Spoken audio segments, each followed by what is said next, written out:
Lórúkọ Ọlọ́run alààyè ni a ń kí wa káàbọ̀ sórí ẹ̀kọ́ Bíbélì ti ọ̀sẹ̀ yìí. A gbà aládùúrà wípé Ọlọ́run tó ní agbára ẹ̀mí mímọ́ lọ́wọ́ yóò bá lé ilé wa, ayé wa pẹ̀lú agbára rẹ̀ lórúkọ Jésù. Àmín. Orí ẹ̀kọ́ tí a ti ń gbé yẹ̀wò láti bẹ̀rẹ̀ ọdún yìí náà ni Olúwa Ọlọ́run àti ìjọba àlàáfíà. Pàápàá jùlọ lórí ẹ̀kọ́ Bíbélì wa ti ọ̀sẹ̀ yìí, a kí àwọn àlejò wa pàtàkì káàbọ̀ láti agbègbè wa ní Ketu ní apá ọ̀tún mi bí oníkan nínú àwọn bàbá wa nínú Olúwa. Ẹ dárúkọ yín fáwọn tó wà nílé àti ìjọ Ọlọ́run tí ẹ ti wá.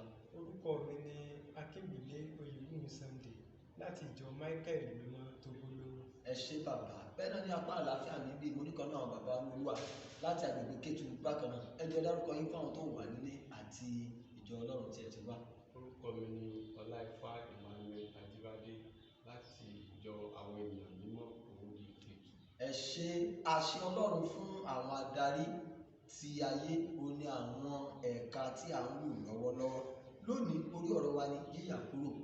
Kí ni àwọn nǹkan tí Ọlọ́run fẹ́ kí a yà kúrò nínú rẹ̀? Kí ni àwọn nǹkan tí Ọlọ́run fẹ́ kí a gbé ara ró fún kí a lè jẹ́ adarí rere? Ohun kan wọ̀nyí ni a máa gbé yẹ̀wò nínú ẹ̀kọ́ Bíbélì yìí. Ibi kíkà wa ní Genesis orí 19 ẹsẹ̀ 7 sí ẹsẹ̀ 9. Bàbá wa ẹni ọ̀wọ̀ Akinbile, ẹ bá wa kà. Genesis orí 19 ẹsẹ̀ 7 títí dé ẹsẹ̀ 9. Ó sì ṣe lẹ́yìn nǹkan wọ̀nyí ni aya olúwa rẹ̀ gbé ojú lé Jósẹ́fù. Ó sì wí pé, bá mi ṣe. Ṣùgbọ́n òun kọ̀. Ó sì wí fún aya olúwa rẹ̀ pé, kíyèsí, olúwa mi kò mọ ohun tí ó wà lọ́dọ̀ mi ní ilé. Ó sì ti fi ohun gbogbo tí ó ní lé mi lọ́wọ́. Kò sí ẹni tí ó pọ̀ jù mí lọ nínú ilé yìí. Bẹ́ẹ̀ ni kò sì pa ohun kan mọ́ kúrò lọ́wọ́ mi bí kò ṣe ìwọ, nítorí pé aya rẹ̀ ni ìwọ ṣe.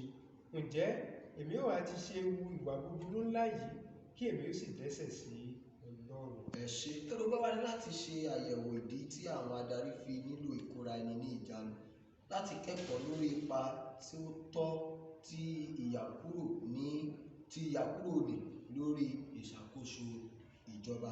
Gẹ́gẹ́ bí adarí, ní àwọn kan tó yẹ kí a yà kúrò, kí a ṣẹ́ra wa fún, kí a dẹ̀ ṣọ́ ara wa fún, kí Ọlọ́run lè ràn wá lọ́wọ́ láti jẹ́ adarí rere.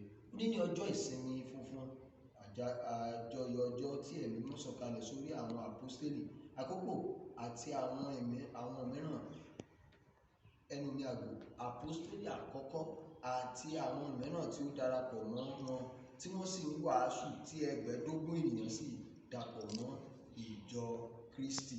Ìyára ẹni kúrò ó túmọ̀ sí ìkóra ẹni ní ìjánu, kíkó ara ẹni ní ìjánu àti níní ìbáwí ti ara kúrò nínú oúnjẹ, ohun mímu, ìbálòpọ̀ takọtabo àti owó. Ẹ̀kọ́ tí òní yóò fi hàn pé ìkóra ẹni ní ìjánu ṣe pàtàkì púpọ̀ fún adarí àti ẹni yòówù tí ó bá nífẹ̀ẹ́ sí ipò àṣẹ. Gẹ́gẹ́ bí ọmọ Ọlọ́run, gbogbo la mọ̀ wípé tó bá ní ogun kan pàtàkì tí ọmọ ènìyàn ní láti ṣẹ́ láti gbé ayé ìwà mímọ́, òun ni àkọ́kọ́ láti yà kúrò nínú ohunkóhun tí ó bá lè kó bá nípa jíjẹ, nípa mímu, nípa níná àti nípa ìbálòpọ̀. Ẹnikẹ́ni tó bá ní ìyàn káyìnkẹ́ kúrò ní àwọn nǹkan wọ̀nyí yóò rọrùn fún láti gbégbé ayé ìwà mímọ́. Pàápàá jùlọ kí adarí tó bá lè ní oore ọ̀fẹ́ irú eléyìí yóò ràn lọ́wọ́ láti ṣe ìdájọ́ rere àti láti ṣe ohun tó tọ́ àti èyí tó yẹ. Àwọn àǹfààní ìyára ẹni sọ́tọ̀ kò lè ṣeé ṣe tí èèyàn kò bá ní ẹ̀mí Ọlọ́run. Láìṣe pé a ní ẹ̀mí Ọlọ́run kó máa darí wa, kò ṣeé ṣe fún wa láti ní ìkóra ẹni ní ìjánu. Ìkóra ẹni ní ìjánu tí Jósẹ́fù yàn ó ṣèrànlọ́wọ́ fún ní ìlànà ní ìṣàkóso ti Íjíbítì. Ẹni tó lè para ẹ̀ mọ́ láti má bá ìyàwó ọ̀gá rẹ̀ sùn. Ẹ rí i pé nígbà tí ó tó àkókò fún tọ́lọ́run gbé sí ipò àṣẹ ńlá ní Íjíbítì, ó ní oore ọ̀fẹ́ láti ṣe dáadáa. Ọlọ́run yóò ràn wá lọ́wọ́ lórúkọ Jésù. Ìbéèrè wa fún ìjíròrò, wọ́n ní pẹ̀lú ìlò àlàyé tí ó wúlò ní ìbámu pẹ̀lú ibi kíkà wa, ṣàlàyé ìyára ẹni sọ́tọ̀ ní ọ̀rọ̀ tirẹ̀. Báwo ni ẹ̀mí mímọ́ ṣe lè ràn wá lọ́wọ́ nínú èyí? Revd, ẹ bá wa wò. A nílò àti túnṣe àtúnwí asán gẹ́gẹ́ bí nǹkan tí ìwé Jòhánù orí 16 ẹsẹ̀ 8 yẹn sọ. Ẹ kàn bá wa wò kí ni àwọn nǹkan wọn ní tó yẹ kí a ṣe. A nílò láti gba ìmọ̀ Ọlọ́run láàyè láti darí wa, torí pé ipò tí a bá wà nípasẹ̀ ìrànlọ́wọ́ ẹ̀mí mímọ́ la lè fi ṣe àṣeyọrí. A rí Jósẹ́fù nípasẹ̀ ìrànlọ́wọ́ ẹ̀mí mímọ́, ó borí ìdánwò tí ó dojúkọ. So yíyára ẹni sọ́tọ̀ ó tún túmọ̀ sí kíkó ara ẹni ní ìjánu. Then ó túmọ̀ sí kí ènìyàn ní àmójúkúrò. Ipò tí a bá wà a nílò láti ní àmójúkúrò, torí pé kì í ṣe gbogbo tó ń dán ìwúrà. Then ó tún túmọ̀ sí níní ìpinnu. A gbọ́dọ̀ ní ìpinnu wípé àwọn nǹkan wọ̀nyí mo gbọ́dọ̀ ní ìpinnu wípé mi ò ní ṣe. Tá bá ti ní ìpinnu yẹn, a ò ní lè bọ́ sí inú ìléwu. Ọlọ́run á ràn wá lọ́wọ́. Àmín. Àìmójúkúrò ẹrù wèrè ni ẹrù rẹ̀ fi ń pọ̀. Ó gba aládùúrà oore ọ̀fẹ́ láti ní àmójúkúrò. Ọlọ́run yóò fún wa lórúkọ Jésù. Àmín. Ṣàlàyé ní èrò tirẹ̀ ipa tí ó bójúmu tí ìyára ẹni sọ́tọ̀ ní nínú àwọn ẹsẹ̀ wọ̀nyí. Àrí ìwé Dáníẹ́lì níbi tí a ti ń kà nípa bí Dáníẹ́lì ti para rẹ̀ mọ́ ní ilẹ̀ àjèjì tí kò fara rẹ̀ fún ilẹ̀ àdínú ọba, àti pé Ọlọ́run ti fún lórí ọ̀fẹ́ tó para rẹ̀ mọ́ tó dẹ̀ ní ọgbọ́n àti òye. A rí Jósẹ́fù nínú ìwé Genesis orí 39 yẹn bí Ọlọ́run ti ran ayé rẹ̀ lọ́wọ́ láti lè gbé ìgbé ayé tó ní ìwà ìmọ́lẹ̀ lórí pé a jẹ́rìí sí pé ó ní ẹ̀mí Ọlọ́run. A dẹ̀ rí nǹkan tó ṣẹlẹ̀ ní Iṣẹ́ àwọn Àpọ́stélì níbi tí àwọn kan ti fẹ́ fi owó ra ẹ̀bùn Ọlọ́run nítorí pé wọn ò ní òye ohun tí a gbé Ọlọ́run tó tàbí láti rí gbà tí ènìyàn bá yára ní sọ́tọ̀. Bàbá wa Akinbile kí lè rí sọ sí àwọn nǹkan tó wà lẹ́yìn. Lákọ̀ọ́kọ́ náà bí a ti rí nínú Dáníẹ́lì, oúnjẹ àdídùn ta ní kí Dáníẹ́lì jẹ pẹ̀lú àwọn ìlú rẹ̀, ó kọ̀ láti jẹ. Ṣùgbọ́n lẹ́yìn ijọ́ 10 ó yé wa pé ó dán láwọ̀ ó sì sanra ju àwọn tó ń jẹ oúnjẹ àdídùn lọ. Èyí túmọ̀ sí pé nípa yíyára ẹni sọ́tọ̀ tó fààyè gba Ọlọ́run, ó jẹ́ kó rí agbára ẹ̀mí mímọ́ gbà ó sì dán láwọ̀. Nínú Genesis orí 39 náà, Jósẹ́fù ó yára rẹ̀ sọ́tọ̀ kò sì bá ìyàwó ọ̀gá rẹ̀ tí í ṣe Pọ́tíférì ní ìbálòpọ̀. Eléyìí ló fún un láǹfààní láti di olórí ní ilẹ̀ náà. Bí a bá sì wo inú Iṣẹ́ àwọn Àpọ́stélì tí wọ́n ní kí á kà náà, Pétérù àti Jòhánù wọ́n fi ara wọn jìn fún àdúrà kíkankíkan. Eléyìí ló fà ní àkókò tí wọ́n gbọ́wọ́ lé àwọn ènìyàn tí ẹ̀mí mímọ́ ẹ̀mí Ọlọ́run ó sì bà lé wọn. Bí a bá wá wo ọ̀nà mẹ́tẹ̀ẹ̀ta ìpapọ̀, a rí pé bí àwa gẹ́gẹ́ bí Kìrìsìtẹ́nì bá lè yára wa sọ́tọ̀, yóò fààyè gba kí agbára ẹ̀mí mímọ́ kó máa gbénú wa kó sì máa tọ́ wa sọ́nà. A ó lè rí ojútùú sí ìṣòro èyí tó ń ṣẹlẹ̀ lórílẹ̀-èdè, èyí tó ń ṣẹlẹ̀ nínú ẹbí, èyí tó ń ṣẹlẹ̀ láàrin ìlú. Ọlọ́run á tún wá gbé wa lọ sí ipò gíga. Ẹ ṣé. Láìsí àní-àní, Nàìjíríà ti ń jìyà ìṣòro adarí. Bàbá wa Olaifa, wọ́n ní ká ṣàyẹ̀wò kí o sì jíròrò ìyára ẹni sọ́tọ̀ ní ìwòye ìdàgbàsókè Nàìjíríà. Kí ni ọ̀nà àbáyọ pàápàá jùlọ bí àkókò àti ìdìbò mìíràn kò tún súnmọ́ wa yìí? Wọ́n ní ká ka Hébérù orí 13 ẹsẹ̀ 5 tí mo rò pé ẹ ti gbé yẹ̀wò tẹ́lẹ̀. Kí ni ẹ rò pé a lè ṣe gẹ́gẹ́ bí ọ̀nà àbáyọ àti kí ló kó wa débi tá a dé? Kọ́kọ́ náà, ohun tó mú wa débi tí a dé ni wípé àìsí adarí tó ní ìbẹ̀rù Ọlọ́run, àìsí adarí tó lè yára wọn sọ́tọ̀ nípasẹ̀ ojúkòkòrò, àìsí adarí tó nífẹ̀ẹ́ ará ìlú. A rí pé àwọn adarí tí à ń pèsè lónìí, ìfẹ́ ara wọn òun ni ọ̀pọ̀lọpọ̀ ń ṣe.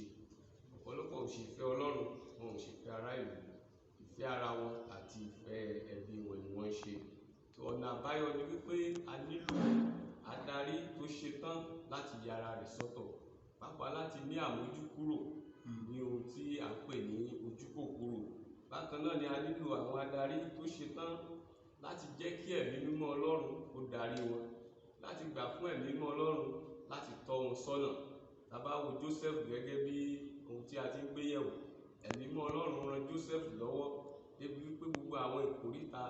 àwọn ìkóríta ìdánwò tí Joseph sì borí.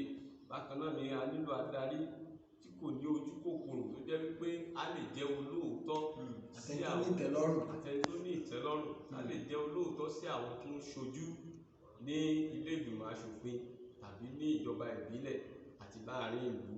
So gẹ́gẹ́ bí Kristẹni, a nílò àwọn adarí tó ṣe fọkàn tán, a nílò àwọn adarí tó jẹ́ wípé wọ́n fẹ́ lọ darí àwọn ènìyàn ní ọ̀nà Ọlọ́run tí kìí ṣe ọgbọ́n ara wọn. Àmín. Fún ìrònú, kì í ṣe ohun gbogbo tí mo fẹ́ ni ó lè ṣàǹfààní fún ìgbé ayé Kristẹni mi.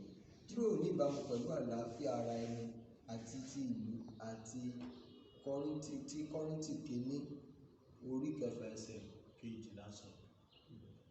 Gẹ́gẹ́ bí ibi tí wọ́n ní àkàyẹ́ sí ń sọ.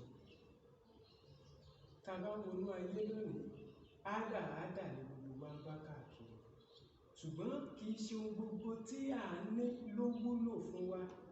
Àwọn mìíràn ń sáré ohun tí ìran kìíní títí dé ìran kẹrin sí ìkarùn wọn ò lè jẹ tán, wọ́n ń sáré rẹ̀ sílẹ̀. Èyí sì ń fa ọ̀pọ̀lọpọ̀ ìṣòro àti wàhálà sínú ayé. Àwọn èèyàn ń fi ọ̀nà àlùmọ̀kọ́rọ́ yín kú ọrọ̀ jọ, àwọn èèyàn ń fi agbára wá owó. Ṣùgbọ́n tí a bá lè dúró lórí bí Jésù Kristi ṣe kọ́ àwọn ọmọ ẹ̀yìn nígbà tó ní kó kọ́ wa bí a ti ń gbàdúrà. Ara ohun tó sọ níbẹ̀ ni pé fún wa ní oúnjẹ òòjọ́ wa lónìí. Bí gbogbo ènìyàn bá dúró lórí ohun tí ó jẹ lóòjọ́ àti ilé àti ẹbí rẹ̀, a ó rí pé a ò ní sáré púpọ̀ débi pé a ó máa fa wàhálà àti ìdààmú fúnra wa. Gẹ́gẹ́ bí ìwé òwe orí 30 ẹsẹ̀ 9 náà sì ṣe sọ. Ó ní, má fún mi ní ọrọ̀, má sì fún mi ní òṣì, ṣùgbọ́n fi oúnjẹ tí ó tọ́ bọ́ mi. Ohun tó ta nílò ni ká máa béèrè fún oúnjẹ òòjọ́ wa. Nípa ṣíṣe eléyìí, a ò ní kó bá ara wa, a ò ní kó bá ẹbí, torí pé nípa ṣíṣe ìlú wa yóò sì wà lálàáfíà, torí a ò ní fi agídí wá owó àti ọrọ̀. Ṣé ìlú máa fún wa ní àlàáfíà nínú ara wa, ìlú dẹ̀ máa mú àlàáfíà bá ìlú, Ọlọ́run máa mú àlàáfíà bá orílẹ̀-èdè. Ọlọ́run yóò ràn wá lórúkọ Jésù. Bí a ti ń kẹ́yìn bàbá wa lẹ́ẹ̀kan sí pé ẹ káàbọ̀ sórí ẹ̀kọ́ Bíbélì ti ọ̀sẹ̀ yìí, kí bàbá wa Revd Akinbile àti bàbá wa Revd Olaifa, orí ọ̀fẹ́ Ọlọ́run yóò máa tó fún lórúkọ Jésù. Ìgbé ayé ènìyàn kún fún onírúurú ìdánwò. Bíbélì sì rọ̀ wá gẹ́gẹ́ bí Kristẹni láti yàgò fún ìfarahàn àti iṣẹ́ ibi. Kàkà bẹ́ẹ̀, a ní láti fojú sun Jésù, olùpilẹ̀ṣẹ̀ àti aláṣepé ìgbàgbọ́ wa. Kì í ṣe ohun gbogbo tí mo fẹ́ ni ó lè ṣe àǹfààní fún ìgbé ayé Kristẹni mi. Gbogbo ọkàn Kristẹni, gbogbo ọkàn ènìyàn tó gbọ́ mi lónìí kó sọ pé ohun tí mo ṣe lé gan, kí ni àǹfààní rẹ̀ fún mi? Ṣé mo nílò rẹ̀ rárá àbí mi ò nílò rẹ̀? Àbí mo kàn ń kó jọ nítorí pé kí náà lè ní torí pé gbogbo èèyàn ní ara bí tí ojú kòkòrò ti máa ń bẹ̀rẹ̀ nìyẹn. Wọ́n tá bá lè ní ìmójúkúrò àti kóra ẹni ìjánu, a ó gbé ìgbé ayé tó wù Ọlọ́run. Ẹsẹ̀ àkọ́sórí wa fún ọ̀sẹ̀ yìí, ẹ jẹ́ ká jọ kà wọ́n. Kọ́ríńtì kìíní orí 9 ẹsẹ̀ 12. Ohun gbogbo tí ó yẹ fún mi, ṣùgbọ́n kì í ṣe ohun gbogbo ni ó ní èrè. Ohun gbogbo ni ó yẹ fún mi, ṣùgbọ́n èmi kì yóò jẹ́ kí a fi mí sábẹ́ agbára ohunkóhun. Ẹ ṣé o, èmi ni ọ̀rẹ́ yín, Ọpẹ́ Olúwa, Ogunleye.